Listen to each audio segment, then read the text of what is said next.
এখন আমি মানুষ মারা সাপটা মারিতে নামামো। মিয়া ভাই ফাঁকাটা বন্ধ করে দেন, দাগের উপরে আসেন। আইগান, এই তো সুন্দর বাবা এমপি সাহেব, আপনি এখানে আসেন, এই ফাঁকাটা বন্ধ করে।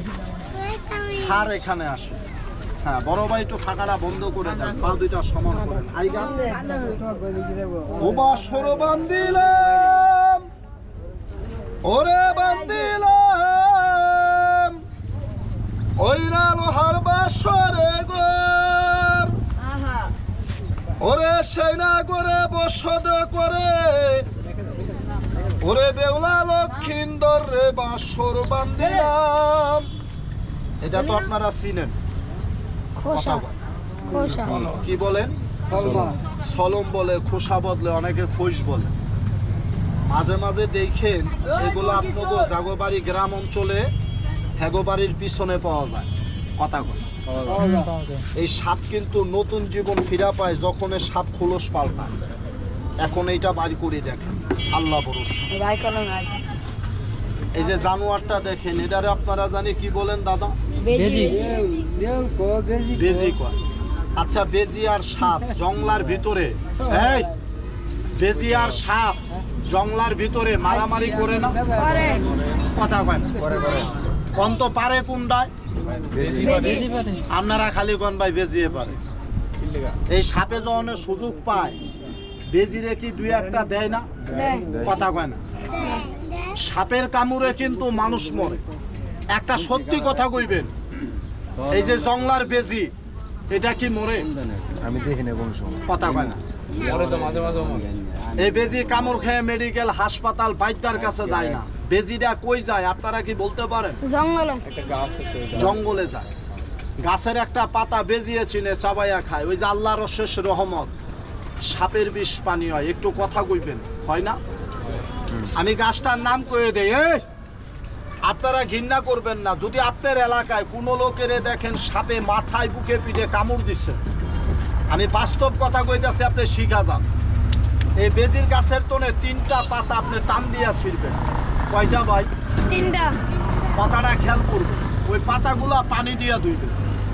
ধুয়ে আপনি হাতের মধ্যে রাইখা পাতাটারও ডলবেন। কিছু কি রস হবে না?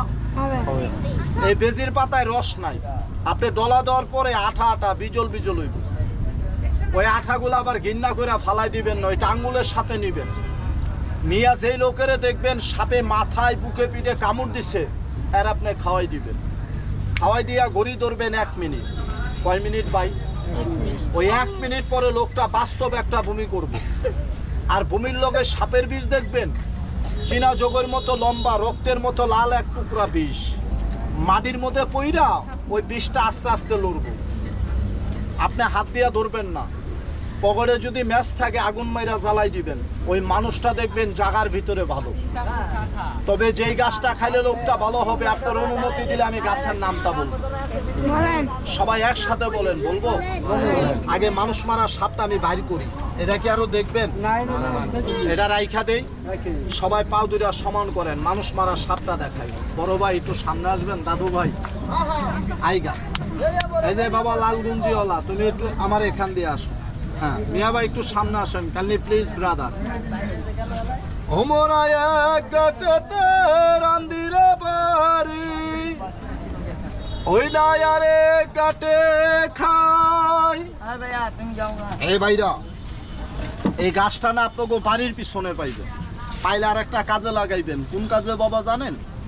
এই যে সাপ, আমি বাজান সাপুরিয়া, তো এরকম সাপ পাইলে আমরা ধরি। আপনারা পাইলে কি করেন? মারেন। আচ্ছা মাইরা কি আমগো মতন রাইখা দেন? পায়া দিছি, ফালাইবেন।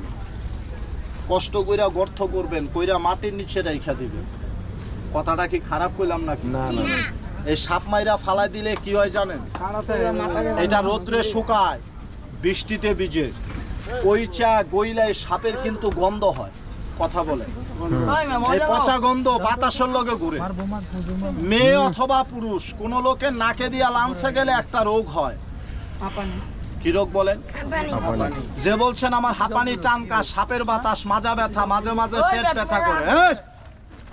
আমি একটা গাছের নাম কই, আপনাকে সবার বাড়িতে পাইবেন। আম গাছ। কথা বল আছে নি?